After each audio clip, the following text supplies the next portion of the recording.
नमस्कार, मैं हूं आपके साथ कविता राणा।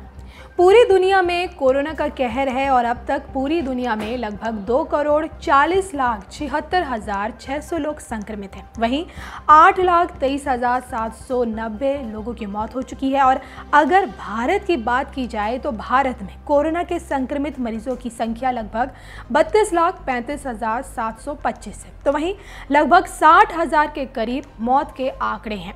इस बीच लॉकडाउन के दौरान सरकार ने जनता को कुछ सरकारी सहूलियतें दी थी, जिसमें से एक सहूलियत ये थी कि लॉकडाउन के दौरान अगर आपकी EMI है तो उसको सस्पेंड रखा जाएगा और उस पर लगने वाला ब्याज आपको नहीं देना होगा।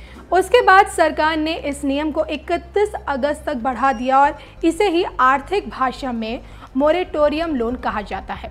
और इसी को लेकर केंद्र सरकार को सुप्रीम कोर्ट ने डांट पिलाई है। पहला मामला समझिए कि आखिर सुनवाई के दौरान केंद्र सरकार पर क्यों बरस पड़ा सुप्रीम कोर्ट ने बुधवार को कहा कि लोगों की परेशानियों की चिंता छोड़कर आप सिर्फ और सिर्फ बिजनेस के बारे में नहीं सोच सकते। सरकार RBI के फैसले की आड़ ले रही है, जबकि उसके पास खुद फैसला लेने का अधिकार है।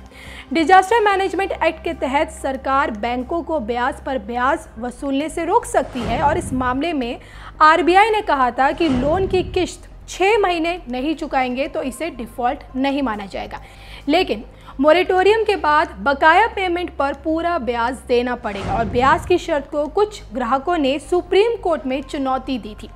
तो चुनौती देने वालों की दलील है कि मोरेटोरियम में इंटरेस्ट पर छूट मिलनी चाहिए क्योंकि ब्याज पर ब्याज वसूलना गलत है।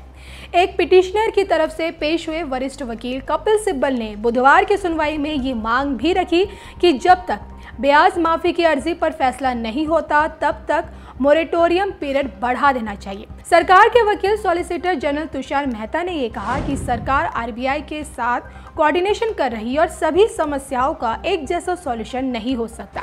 इस मामले की पिछली सुनवाई में अदालत ने यह कहा था कि सरकार इसे बैंकों और कस्टमर के बीच का मामला बताकर पल्ला नहीं झाड़ सकती और साथ ही कमेंट किया था कि बैंक हजारों करोड़ रुपए NPA में डाल देते हैं लेकिन कुछ महीने के लिए टाली गई EMI पर ब्याज वसूलना चाहते हैं। इसी को लेकर सरकार और सुप्रीम कोर्ट अब आमने सामने हैं। अब ये देखना होगा कि आगे क्या होता है और इसका क्या रिजल्ट निकल कर आता है, लेकिन सुप्रीम कोर्ट की टिप्पणी से लगता है कि देश की जनता को राहत जरूर मिलेगी।